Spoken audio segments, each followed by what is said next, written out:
OOCS, Into a Wider Galaxy, Part 141, Weight of Dynasty.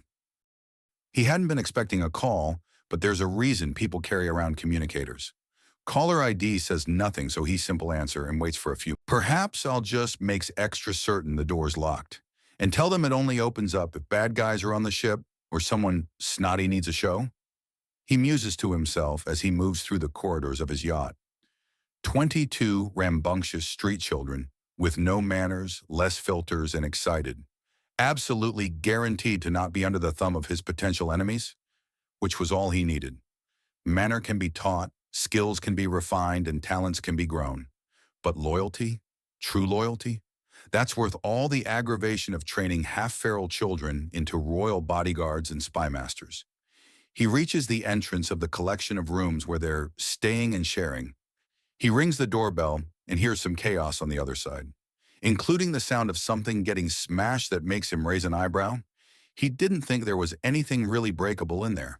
The scream of a child in pain and anger answers that, and he uses his override privileges on the door. He's moving as it opens and helps one of the troublemaking little girls off the ground. A quick ping with Axiom lets him know she was more startled, but a tail spine is cracked. Not dangerous, but not pleasant. It's okay, you cracked a tail spine. Nothing serious. It hurt, she protests, and he nods. That's your body telling you that there's a problem. But now you know what it is. Does it still hurt so much? He asks, and she sniffs. Not really. See? It'll just remind you it, until we do. This, he says slowly, reaching for the cracked spine and channeling Axiom to speed up. It's healing. The spine seals itself back together shortly. There, see? You're an adept. Oh no, I know how to use Axiom, but adepts are in a league all their own. This is one of the things you'll be taught. Healing techniques and how to check for injuries. Why? Because it's good to be able to heal and help one another without waiting for an ambulance or medic. He answers. Now I need to go soon. So is there anything else? Any more little caches or things you don't want to leave behind? Any more, pets? He asks this as he pulls a spine lizard off his leg and hands it to one of the girls again. 6 of them start talking at once, and he quickly starts taking notes. My lady, Duke Goran, has arrived. His is announced as he flicks a loose bit of thread from his jacket. The low quality of the thread itself meant it must have come off one of the Jarl's children's clothing. He'll have to get them new clothing with a much higher thread count at the very least. He steps through the threshold to the throne room of Queen Marga, and there's already a ripple as many people stop talking. There are many eyes upon him as he half marches, half glides up to her throne, and bows with his sword hand held up near his horns and swept away as he lowers. Then he rises up once more. They are in a formal setting. Formal manners are needed. And if he's decided to set the tone as extremely formal, then things are extremely formal. Duke Hart Guren, Lord and Master of Guren, I have come as requested, he says in a booming voice, and Queen Margot smiles on her throne. You may be at ease, Duke Guren. My request for your presence was not formal and should not be treated as such. With all due respect, Queen Margot, if my understanding of the subject matter is correct, then I want to ensure there are no misunderstandings in what I have to say, so I prefer to speak in full formality and seriousness. Hart Guren states, and she raises an eyebrow. And what exactly do you think this is about? The concerns of a new child of the Dark Forest appearing on Sobenride, within your queendom. Yes, how does one deal with a sorcerer? There are innumerable stories, fictitious or fantastical encounters with them. But you came here with one? The City Shaker. How do I get him to undo what he has done? Or at the very least move it? You cannot, Queen Margot. Sorcerers are distinctly not part of our political system, and if you wish to force them into anything, then you must either offer them something they value or literally beat them into submission, something that only the Empress and the Imperial family is known to be reliably capable of alone. In a group, using Battle Princess scale warriors is required, and there will be casualties and no guarantee of victory. Then how does one get a sorcerer to obey? They do not. They can be negotiated into agreeing, but they do not obey. And how does the Empress handle them? Queen Margot asked in an annoyed tone. Individually and diplomatically. Even the one she personally bested in battle, she later spoke to and effectively bargained with him to calm him down. Hart Garan answers, I'm afraid, good queen, is that when a sorcerer wants to do something, it's simply done, and very hard, if not impossible, to be undone, mostly because sorcerers are rather well known for killing people. And is that what he's here to do? No, he's sowing new forests, which means he wants more sorcerers. And how do you deal with sorcerers? As I said, diplomatically. No one in this room, no one in this palace, and no one in your armies can stop a sorcerer. And if all of us work together, we might stop one. But precious few of us would survive. Violence is not an option that will end well. So what is to be done? Meet with each sorcerer that arrives in your domain. Calm them. Bargain with them. Sorcerers seek vengeance, bloody and swift. But if you can intercept them, it can be negotiated into justice. Be thorough, have a thick skin for insult, and do not try to control them. The city shaker was initially slowed by being knocked out, but he was stopped when his family was saved from corporate sabotage and destitution. There is no response to this. If it helps good queen, then think of this as a chance to truly emulate the Empress. Her long view and smart but subtle moves has brought about enormous prosperity to the empire as a whole. This is a strong chance for you to do the same. It is, isn't it? Queen Margot notes. You should speak to them. Morgarkin notes as he shows Arden how to crack and manipulate stone with ease, powdering a rock between his middle and index fingers with ease. Never ends well, Arden mumbles as he strains to crack a stone between his palms. Use the axiom, not your muscles, Morgarkin states. Trying to, and there's a crack as the stone snaps in half but doesn't crumble. Easier said than done. I figured this out because when I made shelters in the dark forest, I liked using stone for the walls and was a perfectionist trying to get the rocks to fit. Eventually, they started breaking the way I liked, and I started refining that. Morgarkin says, also, you are a sorcerer now. You can woodwalk. Even if you know nothing else, you can escape without fail. Maybe, Arden says as he tries to crush one of the halves of his stone between his thumb and forefinger. Like this, Morgarkin says as he reaches for Arden's hand and crushes the other half of the stone between his own thumb and Arden's palm. Arden's eyebrows go up and then he starts concentrating. The stone crumbles into a small collection of pebbles that roll out of his hand to join the fine sand Morgarkun made of the other half. Arden is keeping his thoughts to himself, but Morgarkun can still hear them all, but churning though they're linked. The man's face is blank though, and then he looks away. The sound of his thoughts increase, and for a moment his axiom presence swells. Then he pushes down on it again. It's pointless to talk to my family. They don't listen. Did they hurt you? Morgarkin asks, and Arden is quiet on all three levels. I don't know, Arden says before shaking his head, but I couldn't stay with them. I needed to leave.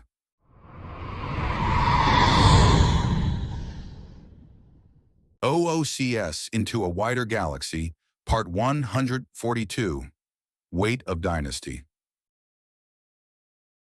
So he's just outright vanished? No hint where he's gone? A Tret woman asks at a bounty board while indicating one of the bounties, a rescue for one Arden Karm. I took up that case a year ago. There's more info, but it's useless. Apparently a message was left behind that the whole family agrees was nonsense. Something about being buried alive and never listened to. I don't know, sounded like a piss-a-poor cover-up to me, even without the family declaring up and down just how much they loved their lost son. By cover-up, are you implying the family did something or... Oh no. Well, not on purpose.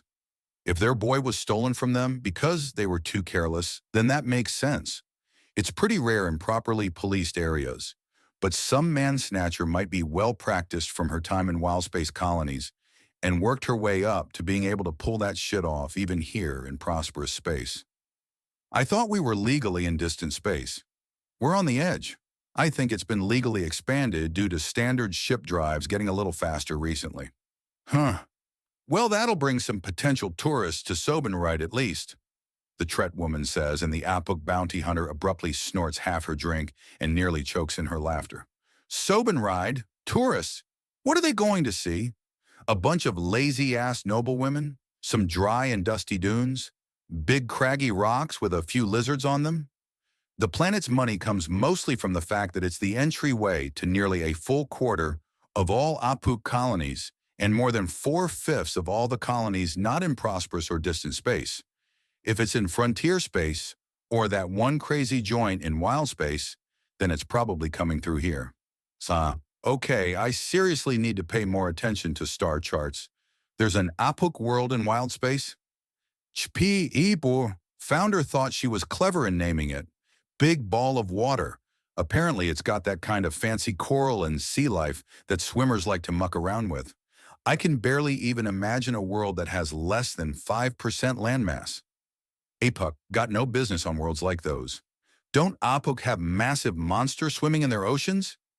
Exactly. We know why we should stay out of the damn water, the bounty hunter says with a grin. Then she beckons the Tret towards her with a finger. Oh, one more thing. Yeah? The Tret asks, leaning in curiously. The bounty hunter grabs her past her shoulder and not on the arm. Your illusion is cute, but not fooling anyone. We're just being polite, big boy. Just letting you know, kiddo. Have a good day. Kiddo? I've got daughters old enough to be your grandmother. So do most girls here. You're cute, not tempting. The man under the illusion resists a huge snort of amusement as he suddenly realizes he's in the local equivalent of a bingo hall with all the old biddies in it playing bridge before the big game. The sudden swell of giggling as he looks around makes him a little self-conscious before he asks the inevitable question. So, why does a world in what's technically prosperous space have such a robust bounty hunting culture? Simple enough, young man, the bounty hunter says before taking a sip of her drink. After a few moments, she smacks her lips thoughtfully and takes another sip. He just shakes his head in annoyance and then walks away to the cackles of the older but still physically young woman. He goes to leave. Restock, kiddo. Last port before flying into the abyss. It's just gotten more and more comfortable over the years. A lot of threshold systems are like this. Get out in the galaxy and live a little if some girl doesn't snag you first. I wouldn't mind giving him a snagging. Vera Thaf, you are a mother, grandmother, and great-grandmother. Still wouldn't mind. You dirty girl, is the last thing the man disguised as woman hears as they leave the bounty hunting guild bar office. He walks in front of the building, heads down an alleyway, and vanishes. The sensors do not detect anything in the way of a teleportation. Arden doesn't jump, or at least tries not to. The sudden knowledge that there was another person near him without sensing them at all. He knows Dale just woodwalked a few steps away. He hasn't seen him, heard him, or smelt him, but he knows he's there. He can almost see through Dale's eyes. And now he can see through Dale's eyes. He pats himself on the shoulder and sees a huge amount of dust flake off. It's useful, but needs constant reapplying. Maybe if he used something other than ground up insects and dirt for it? Not going to turn around? Dale asks in an amused tone. No, Arden says after a moment of thinking, prompting some chuckles from the human. So how is you sneaking around to figure something out helpful to having me learn about being better with the forest? Simple, I now know something you might want to know. I'm not going to let it just enter the memory of the forest, meaning you have to enter my own mind and without provoking defenses from me. In other words, you're doing one of the hardest things we can do. Because once you figure out how to do this, then the lessons and things we've let slide into the memory of the forest will come easily, which will bring you languages, history, numerous combat styles, business practices, tricks to trades, and the secrets thereof. Make sense? Is this how you teach children? No, currently I control the remote of the television and have a potted plant in front of it. They can't watch or listen to it with their own senses and need to use the plant for it. If they can do it, then they can watch all the cartoons they want. If they try to use any other way of watching the show, then I turn it off. Oh, so this will teach me that? This is you basically doing the hard thing that you need to learn all sorts of little things to pull off properly. A puzzle, a challenge, and a test at your own pace, Dale says, and Arden turns around to see him just as he sits down on a stone, then stomps his foot to raise another from the ground that Arden sits on while facing him and staring at him full in the face.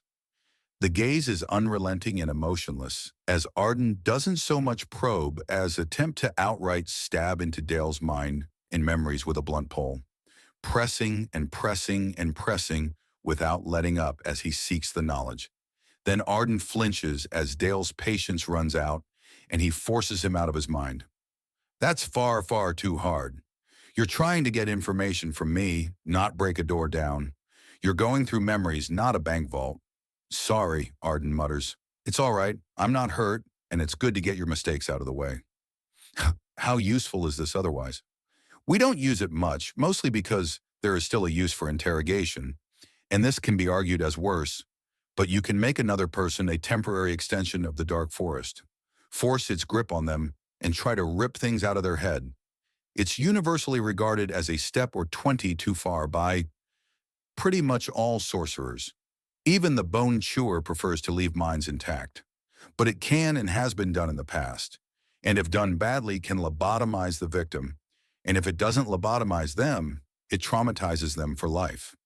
Breaks them on a level where just beating them until they talk is the kinder thing to do. Oh, it's very much in the category of, if things aren't already fucked up beyond all reason, then it will make it fucked up beyond all reason, Dale says. So don't do it unless lives are at immediate risk. And even then, think twice. Got it, Arden says. His mind whirls at the idea, though, getting a straight answer instead of an endless stream of babbling nonsense from someone, and there is a sensation of screaming, tearing, and utmost violating that. Arden looks around in shock. What was? That was a third or maybe fourth-hand memory. Remember, mind-ripping someone means connecting to them, being part of them, and they you, and then violating that. You get not only what you were looking for, if you get that at all, but the trauma of it being ripped out when you do it too. Another reason beyond the moral as to why doing that is a bad idea. So it's fucked up beyond all reason, Arden says quietly as he borrows Dale's own phrasing. The other man nods emphatically. Then why are you teaching me something so close to it? Using a serrated knife to rip open someone's stomach and spill their guts is a fucked up thing to do, but it's only a couple steps away from using it to feed yourself a well-cooked meal. Just because something is potentially similar or uses similar skills or tools doesn't make it the same thing. Memory sharing is one thing, mind ripping is another. Both of them use the woods as a bridge between minds to share knowledge. Do you teach your kids with this language? Arden asks after a few moments. He's amused, but there's little trace of it in his voice. No, I'm pretty sure they know them. But no. Jethurla and Muxmoro do not know the dirty words from me, nor does their friend Calsturn the judge. Because a child who's too young to understand why girls are giggly around them needs a sorceress title, Arden mutters very lowly. If Dale wasn't a sorcerer, then he wouldn't have heard him say that. News media loves their sensations, and a baby sorcerer standing judge over those who did him wrong? What a story! He's not quite that young. No, but compared to the older ones, he may as well be, Dale says. Now focus. I learned something today you might find useful. What was it? Arden begins staring straight at him again. This time his touch is almost the opposite. Where before he was trying to basically ram through a wall, now he's slowly brushing a feather along it and looking for a crack. Dale smiles, which encourages him to keep feeling until, You went to a bounty hunting station and looked me up, Arden says softly. Dale nods and Arden keeps feeling for things. Then he hunches in on himself. Arden, while getting space and clearing your head is a good thing, ignoring a problem usually just lets it fester. Do you want to talk? There's no point talking, Arden says, closing up and shutting himself off, even from the forest. Only the barest connection remains. All right, I can't make you and have no intention to. Just understand that I advise you to talk about things, if for no other reason than to get your thoughts out there. Arden looks away. Just remember, even if people aren't listening, the forest will, and you know that now. Dale says, and then goes quiet. Nothing is said between them, and then Dale vanishes from the lush forest as the dark forest calls him home. Arden looks to where he had been sitting, no longer able to feel him so closely before sighing. He opens his mouth to speak and grasps at something before him, then sighs in defeat and closes in on himself again.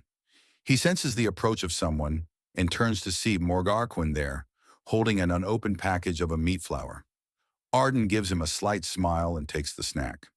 A few steps and Morgarquin is sitting where Dale was earlier and bringing out another flour to eat. "Cheers," Morg says softly, and Arden offers a slight smile. He gets it. "So we're agreed then?" Hart Garan asks over the contract with the Duchess, and she scans over it one last time, with a single flick of her gaze. "I believe we are. Having access to stone quarried from the mountains of the homeworld will be a wonderful trade item. Furthermore, a few extra blocks as material for my son's artistic endeavors will be a wonderful gift for his 40th birthday." Duchess Thala notes before they both put their signatures to the agreement. "Pleasure doing business with you, milady. It's always a joy when things are finished promptly and without complication." "Without complication?"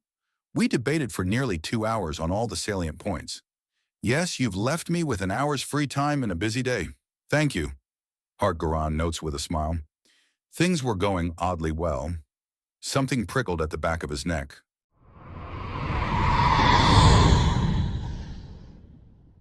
OOCS, Into a Wider Galaxy, Part 143. Weight of Dynasty. Moving is easy now. Why jump through the air when he can jump through time and simply be elsewhere? Teleportation had never sat right with Arden before. It made his stomach clench. But that was his problem and no one else's, so only he knew that. Well, he and the forest now, which means every sorcerer knows it. He's still not sure what to think about that. His thoughts were the only thing that were ever fully his, and the idea that they may be someone else's, he doesn't like that, but there's a lot of things he doesn't like but has to put up with anyways.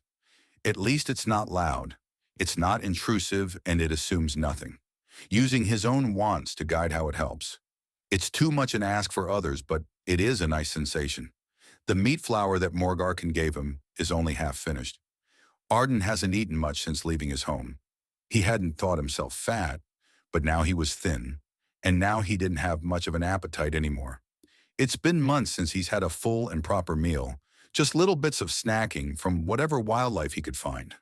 He plucks another petal from the snack and starts chewing. Morgarquin has said nothing to him as he keeps thinking, just chewing on his thoughts as much as he's chewing on the dried and shaped meat. He can't identify the species beyond savory and tasty. "Is there a way to fight an idea?" he asks, and Morgarquin looks surprised, then thinks, "You can prove it wrong or inefficient.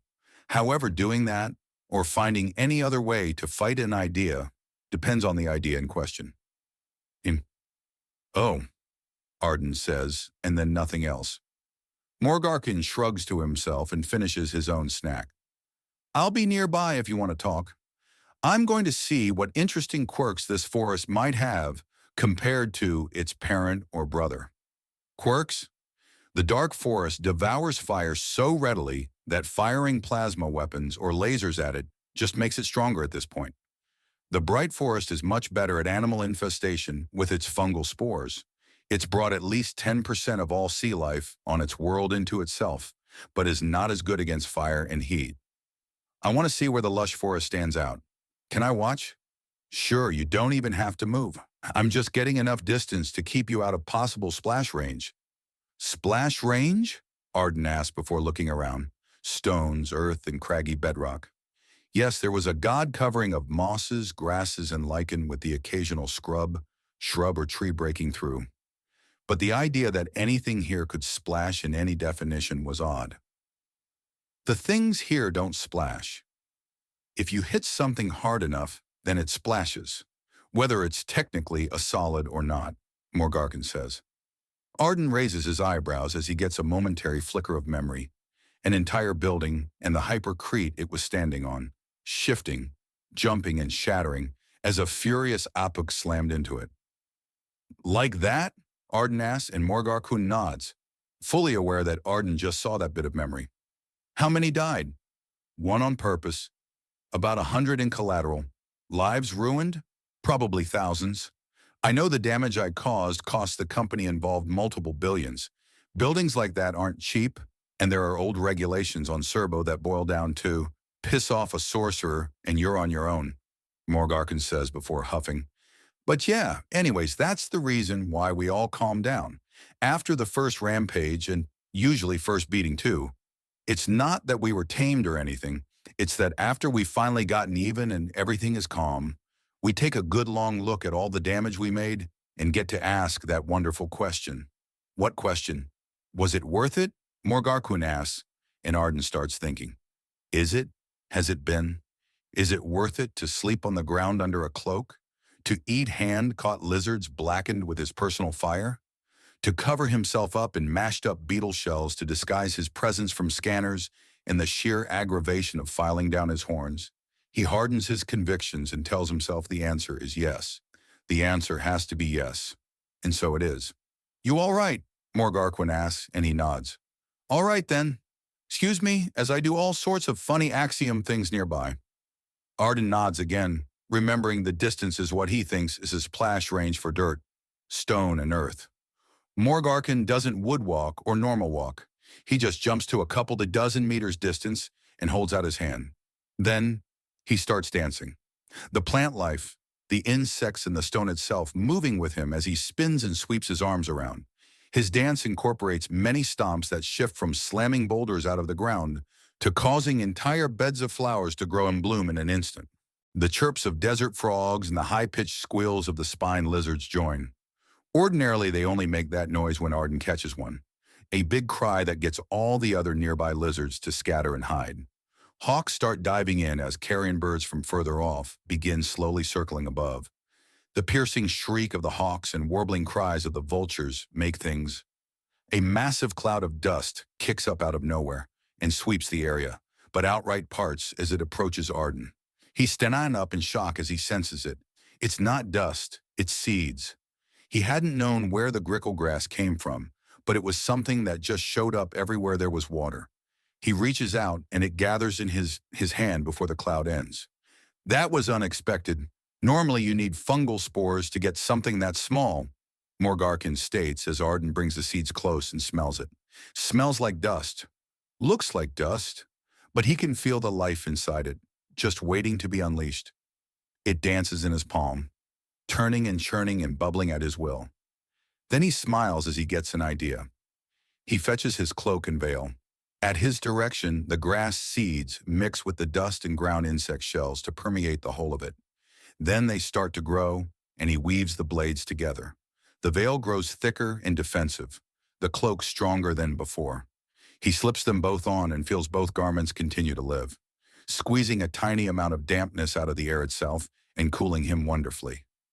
Arden smiles, and the outfit suddenly feels like less a disguise and more a statement. Yes, it's a statement now, something other than just hiding in fear. Then at a whim, they're spread over a nearby boulder. He can simply call it to himself whenever he wants, which gives him an idea. He goes for his rifle. He's going to imbue it too. The hairs on the back of his neck won't calm the hell down. Something is up, and he has no idea what. It's bothering him and is going to keep bothering him until it's dealt with. And as it currently stands, he has half a mind to just hire some mercenaries and start setting things on fire until he gets what's bothering him by process of literal elimination.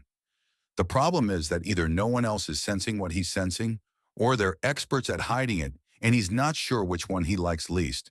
So he heads towards Sen Valerie, fourth in line to the Valerie Duchy, and as far as he can tell, deeply uncomfortable with deception and unpracticed with it, meaning she's more likely to crack if questioned. Is something happening? He asked the raven-haired woman. What? Lady Valerie, something is wrong. I can feel it. There's danger. What is happening? Their only reason there would be... Oh no. What? They wouldn't. Bringing in outside parties is strictly forbidden in the contests. What contests? I'm not supposed to say, she answers with a near flinch. Lady Valeri, I am moments away from gathering troops and raising the general area until I find whatever this is. What in the darkest depths of the beast-infested trenches is going on? You can't be that aware of these kinds of things. The homeworld is stable and free of... I am the oldest and most powerful remaining member of my family. I'm not some throwaway male designed to be a pretty face for making trade deals. What does that tell you about what I may have gone through? Hart-Garan demands, and she pauses, starts to speak and stops. Visibly considers, and then a look of dawning horror rises up. How close would you say things are? Close and getting closer, Hart-Garan says as his tail whips around and he starts reaching into his jacket for a weapon.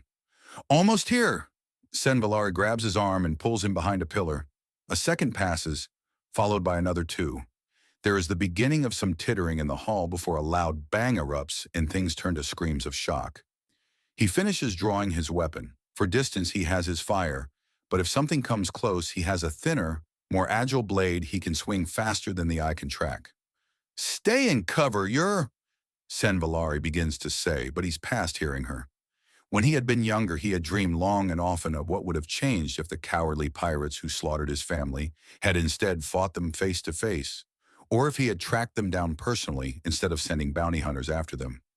Would he still have his family in the first instance? Would he have avenged them in the second? Either way, his head was stuck there, his heart pounding in his ears as he registered this as another cowardly attack. Prosthetic bodies. Robots piloted from afar to attack a noble family. No risk and all gain tactics used by cowards to avoid the consequences of their actions. His breath was sparking now as he started to trail smoke from his mouth. The closest one is turning to him and only has enough time to start to raise its weapon before his sword cuts it in half.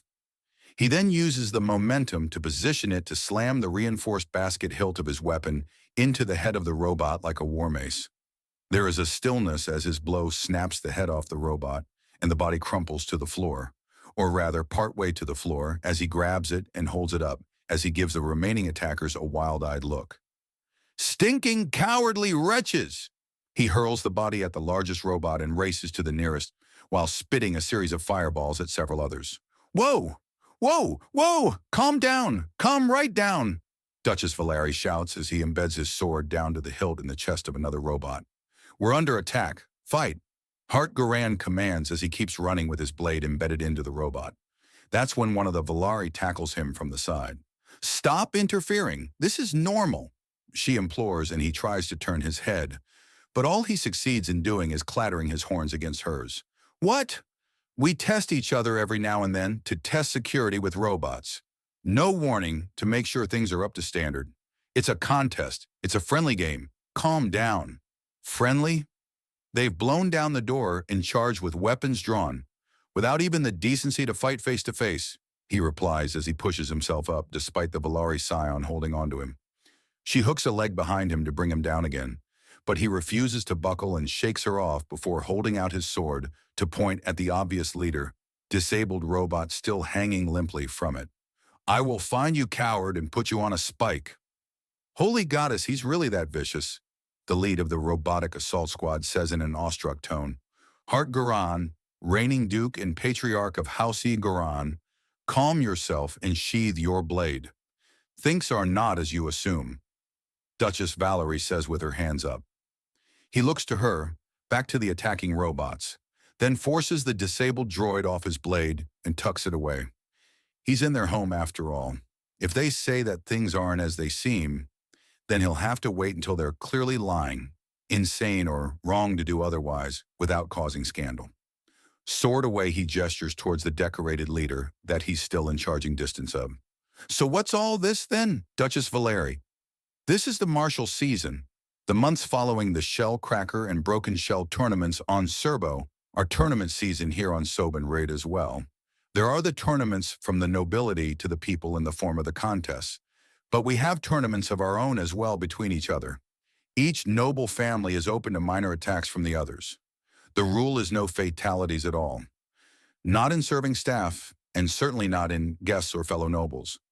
To say nothing of noble guests, which brings about the question as to why we are being attacked while hosting the Duke Garan. He is not an acceptable target but his presence dropped your guard to nearly nothing. It was the perfect time to attack with a firing solution that avoided all men. However, the lightning strike from the young Duke is quite the thing. Dear goddess, are the men built beautifully on the homeworld. Decorum be damned, Hart-Garan lets out a long and loud groan of disgust.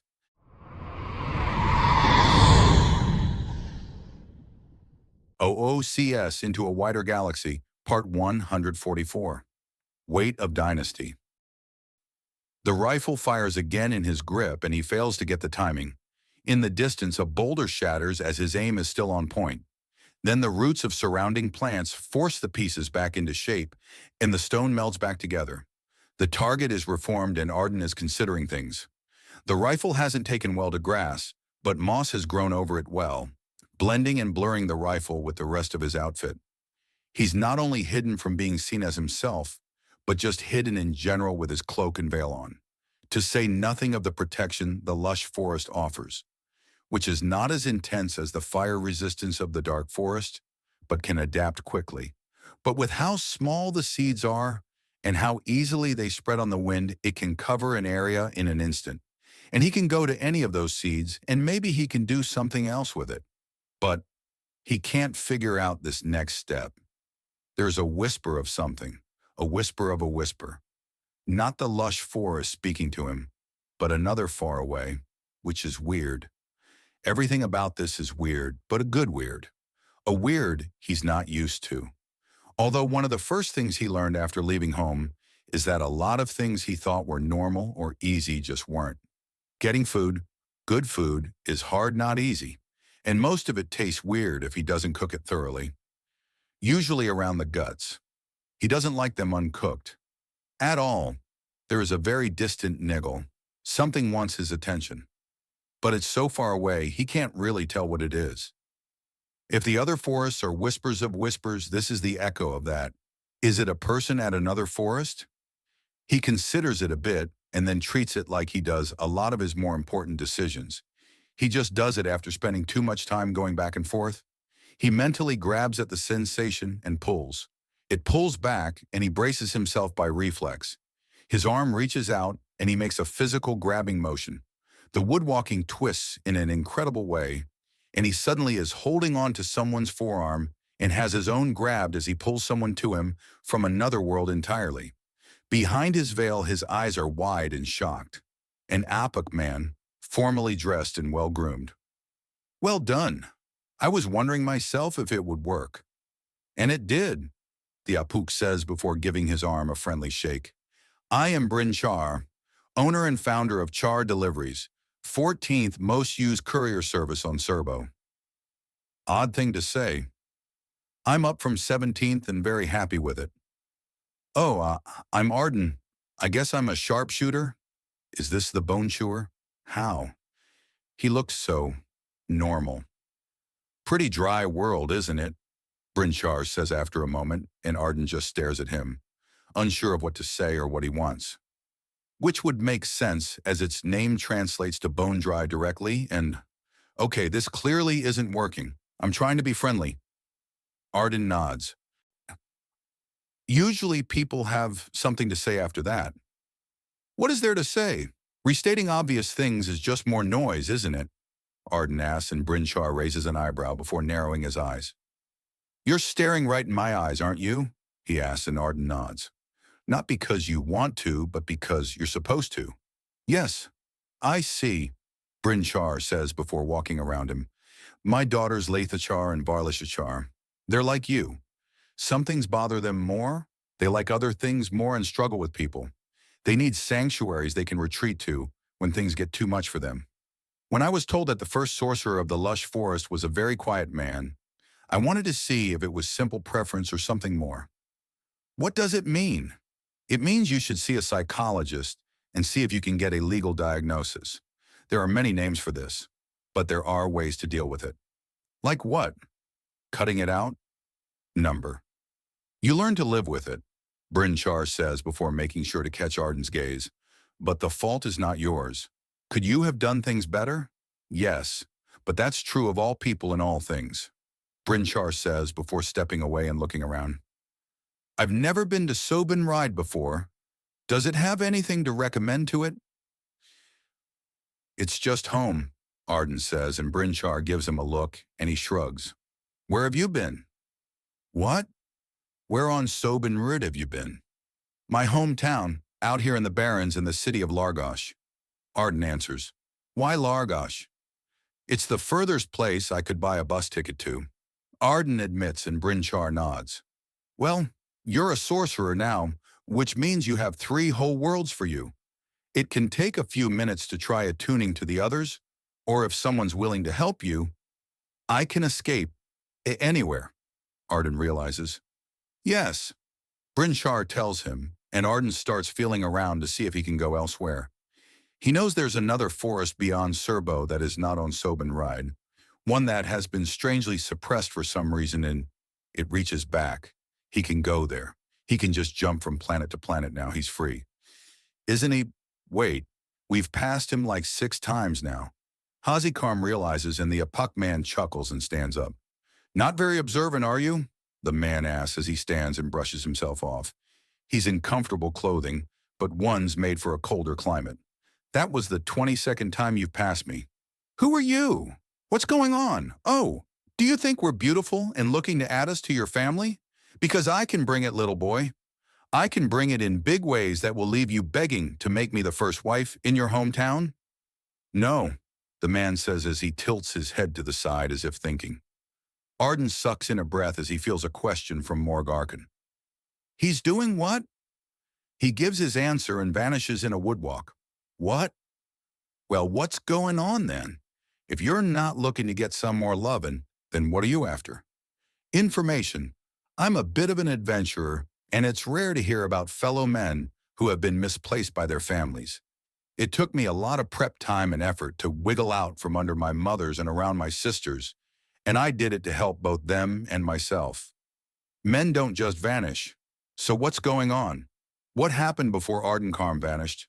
What? What happened before Karm vanished? Or when you learned he vanished? Missing person cases on men are taken very seriously after all. He asks her and she hesitates. I don't know. One day everything was fine, and the next, he was gone. There was a note left, but it didn't make any sense. How do you drown in noise? Karm asks, and he frowns while stroking at his chin in thought. He could have been referring to things poetically. Some people just use certain types of words, even in galactic trade, which is a very to-the-point language. He says, if he was drowning in something, it means he was felling pressed in by something, snuffed out by it, or unable to do anything about something, I would guess.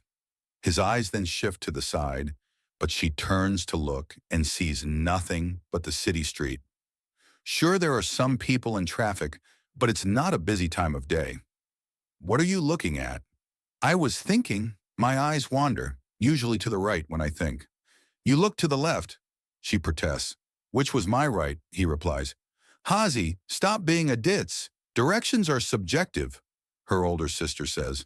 She had been content to stand back and watch Hazi have some fun, but things were going on, which means it's time for the big sister to puzzle things out. I'm Karm, one of the older sisters. Why are you so interested in my brother?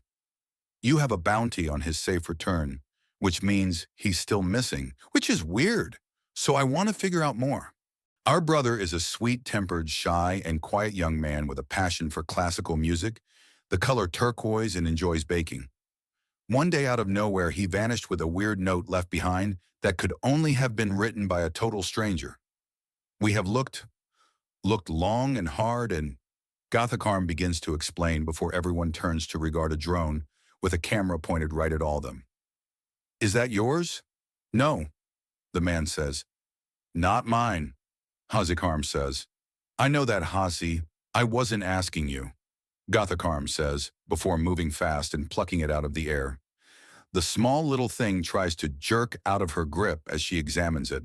Then it starts letting out an obvious scanning beam to look over them all, before inexplicably detonating in a quick flash of plasma after it finished scanning the man's face. Karm isn't hurt, but her hand's a touch soot-covered. Well, that just happened, Karm exclaims. Why did it blow up? It's self-destructed, the man says, bending down and picking up a piece. This is part of a plasma siphon. Sucks in atmosphere before agitating it into combustion. Glad my job keeps me heat resistant. If I wasn't a welder, that would have really hurt. Karm notes. So, Mr. Stranger, do you have any explanation as to why things are getting odd? You're a family with a missing male member. It should be routine for people to come up to you with questions or to watch you to find a clue. Because I hate to say it, but the idea that you might have hurt him... I would never, Karm. What? No. Karm shouts at the same time as her sister. There isn't a single one of us that wouldn't have thrown ourselves onto jagged spikes for him. I love my brother, and I'll fight anyone that ever says otherwise. Okay, ladies, calm, he starts to say, but is cut off. They're already drawing a crowd. He was sweet and kind and doesn't deserve anything that might have happened to him by anyone. Don't you dare think that. The hell is going on? A new voice demands, and they turn to see an armed Apuk woman taking in the situation with a pissed-off look on her face. Why are you shouting at that man? The hell is wrong with you too? What is going on? He accused us of hurting our brother. Karm protests as she points right at the man. No, I didn't. The man protests himself now. What is going on here? The woman demands before pulling out a local guard badge. And don't think I don't have the authority to ask. I may technically be on break, but a sworn guardswoman is always on duty. May I speak? The man asks. By all means. He stalked us and then started accusing us of abusing our brother, Karm announces. Sir, technically yes, I have been stalking them, but I haven't accused them of anything. I'm poking my nose into the missing persons case of Arden Karm, their brother. They lost their temper when I started poking too deeply. You accused us by implication, and the only reason it's only implication is because we cut you off from that hideous slander, Karm states as she draws herself up to tower as best as she's able, which with the way the horns of the Karm family lets her stand tall over him as hers go almost straight up.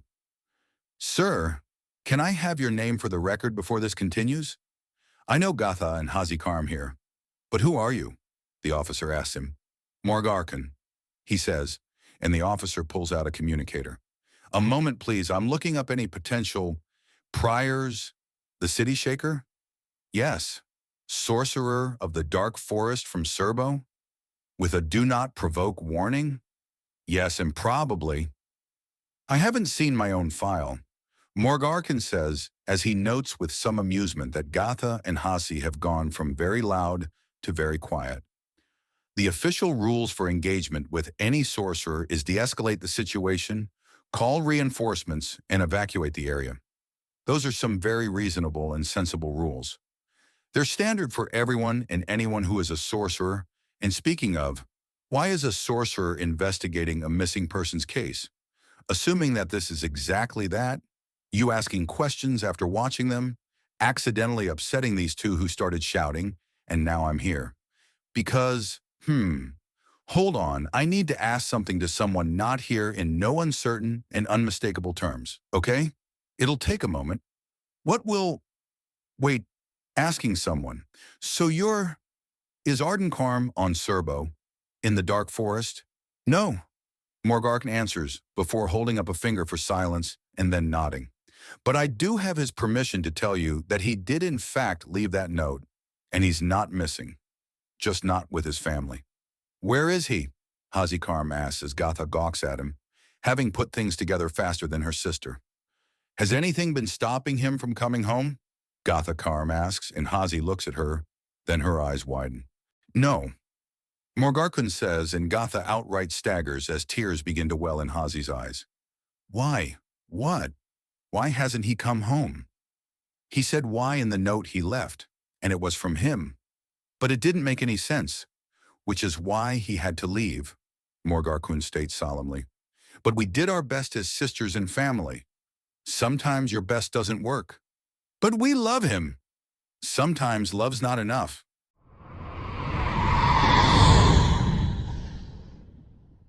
OOCS, Into a Wider Galaxy, Part 145. Weight of Dynasty. The door isn't open but suddenly tackled out of the wall as a panicked woman rushes into the office. Even as her superior rises up in a fury, She's rushed over to, with a communicator already displaying information high and clear. We have a huge fucking problem. Yes, my employees are fucking breaking down unlocked doors. No, look, she says, all but cramming the communicator into her face, and the boss loses her patience and quickly slams the woman with a quick throw, and then, and only then, does she pick up the communicator and take it off broadcast mode to read it properly. Watching holograms always strains her eyes too much. What in the hell is a sorcerer doing on Soben Reed? He's talking with the Karm family. They have a missing son. Put it together, her employee says, having gotten up and standing beside her. All right, so what's the problem? The problem is that Morgarkin the City Shaker is one of the most restrained and even-tempered sorcerers in history, and even has a collateral damage ratio of 100 dead people per single targeted casualty. His family clearly did him wrong, and the entire clan is over 500 strong and is scattered through a good chunk of Havrith. Even if he just has the apparently low ratio of 100 innocents dead per guilty person, that's still 50,000. That's the entire community wiped off the map. It's a small city. And the further damage was thousands destitute and multiple billions in property damage. He could break entire baronies or duchies in hours at the absolute most. If he was truly dedicated, then this one man could shatter the entire planet and leave it a ruin. We're talking quintillions of credits in damage. Everything we've built lost in a rounding error. Okay, calm the hell down. Yes, there's someone very, very scary on Soben Reed and talking to a family that might annoy him. What else? No, you don't get it. Sorcerers happen when sons go missing. Then the comeback, love turned into rage, kindness and cruelty, and so very, very powerful. It's suicide to attack a battle princess one-on-one, but it's suicide for a battle princess to attack a sorcerer one-on-one. Oh shit. This is real then? Not some old homeworld spook story? No, it's not some story. Okay, fine. It's not a story. How is this our problem? Our problem, boss lady, is that the sorcerer is talking to a family with a son who vanished, which means that the sorcerer is likely scouting out the targets for his young apprentice, which means that in a few more years, poor missing Arden Karm is going to go home and flatten it to the ground, and we don't have battle princesses on this world. So try and tell me what will happen and who will be called in to deal with a rampaging death machine in the middle of grand-scale familicide? He would really kill his own family? Yes, there are known cases. None of them are currently alive, but sorcerers in the past have returned from the dark forest to slaughter their own blood, reducing their entire family down to themselves. So what do? There is precedent. Look, you clearly understand sorcerers and such better than I. My education was in accounting and business, not classical OOCS history. Just spell it out. We need to kill the Karm family. What? It is a known pattern that a sorcerer's rampage can be headed off if their targets are already dead. The first sorcerer that was ever actually reasoned with, back in antiquity, was the result of one such event. A warlord had slaughtered his family and burned down the farm, driving him to the dark forest. But she ultimately failed in her ambitions and was executed along with her army before they were all reduced to ash on a single pyre. The sorcerer was discovered several years later living among the serving staff of the palace and later defended it from a massive enemy army, unleashing their power to protect the people that had helped them. Okay, this is way outside of my expertise, and what you're asking to do is both massively illegal and outright fucking immoral. If we don't do something now, as in right now, then we all may be dead women. No one's even heard of a sorcerer who's gone multiplanetary, and they rarely leave Serbo. And the last time Morgarkun was noted to be on another planet, it was Lubtulub. And both you and I are very aware that something has happened there, and no one is willing to talk about it. Tourist season is over, potentially for years. Now, what does that sound like? Does that sound like a political scuffle and convenient timing? Or does it sound like he was scouting for another sorcerer who then proceeded to flatten parts of the world? There is real fear in the boss's eyes. Look, I get it. Things are bad, but you're in good with the queen. You can save her country and then beg forgiveness for it. but it must first be saved, or we could all end up as collateral as a nightmare from the darkest shadows of our people's past crashes into us all, she says, and her employer breaks. You're right, Cherry Charles. You're right. I'll make preparations. Attack Squad White Sparks will do the deed. The Karm will be dead before tomorrow's end. Thank you, you've saved us all, she says, humming a jaunty tune, Cherry. Charles enters her apartment and all but dances through after locking the door behind her. She pulls a device out of the cushions of her plush easy chair and activates it before outright dancing into the next room.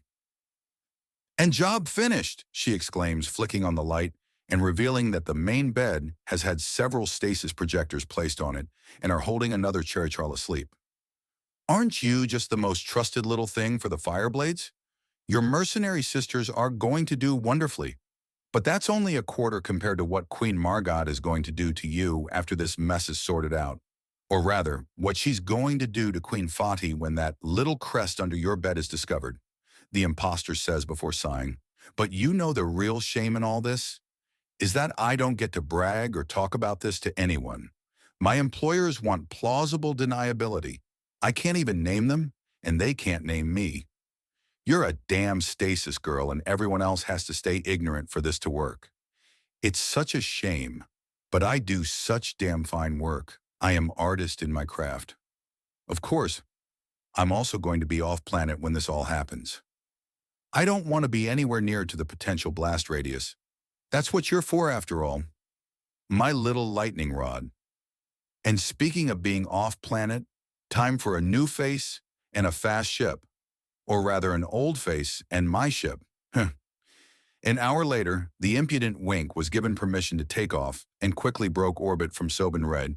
Its owner's business finished after several months, and the garage owner was glad that the space was no longer being rented by the odd but mostly forgettable Tret woman. But she wasn't a Tret either. High up on the tallest building in the small city of Averill, a figure cloaked in dust and grass sits. They'd blend in a little better without the wilderness camouflage, but so few look up when not leaping that he's only noticed by those jumping to the top of the building itself, and he answers none of them while watching down the street to a cluster of houses.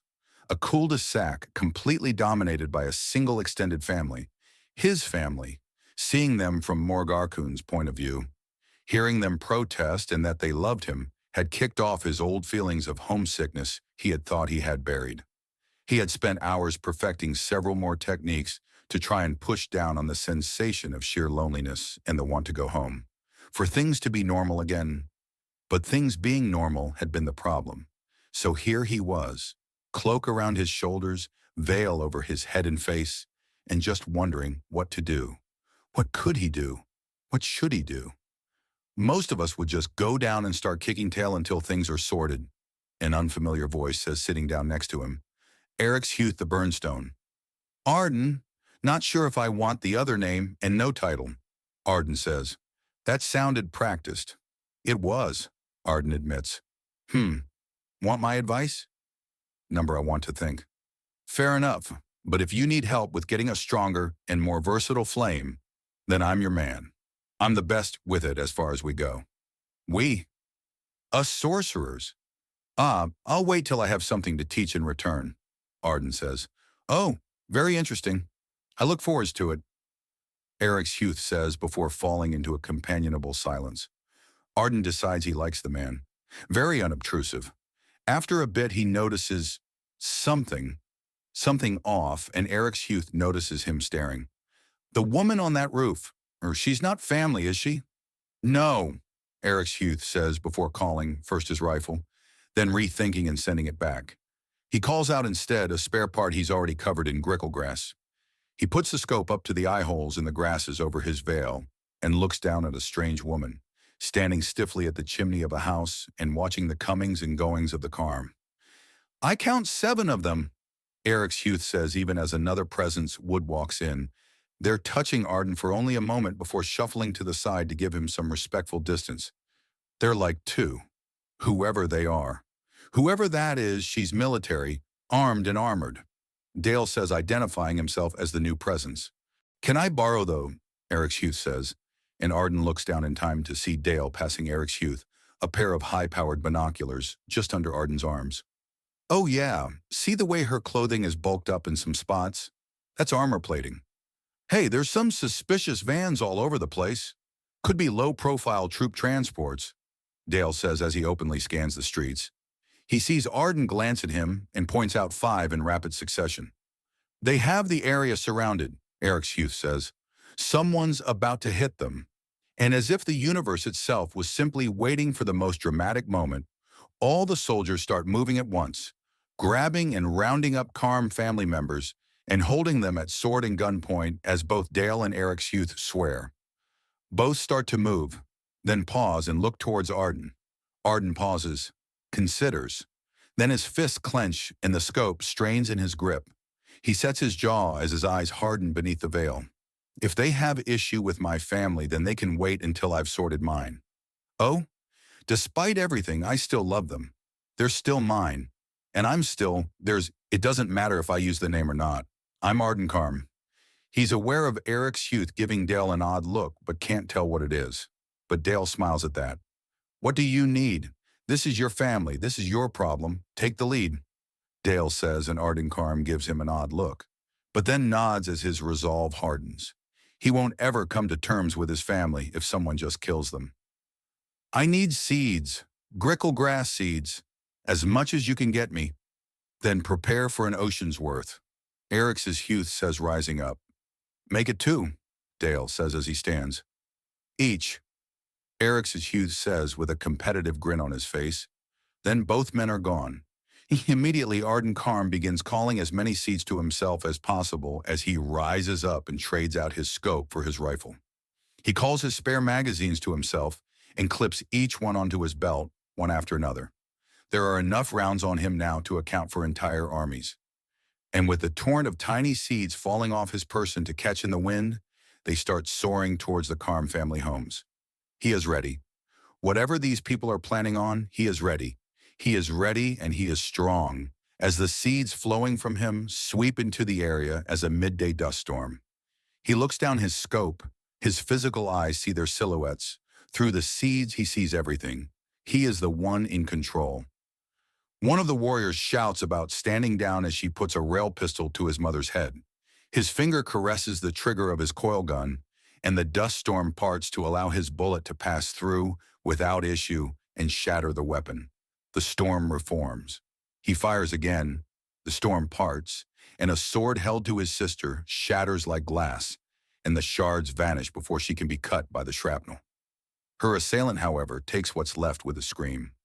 Who wants the next coil shot? He asks softly, and his voice echoes through the dust storm.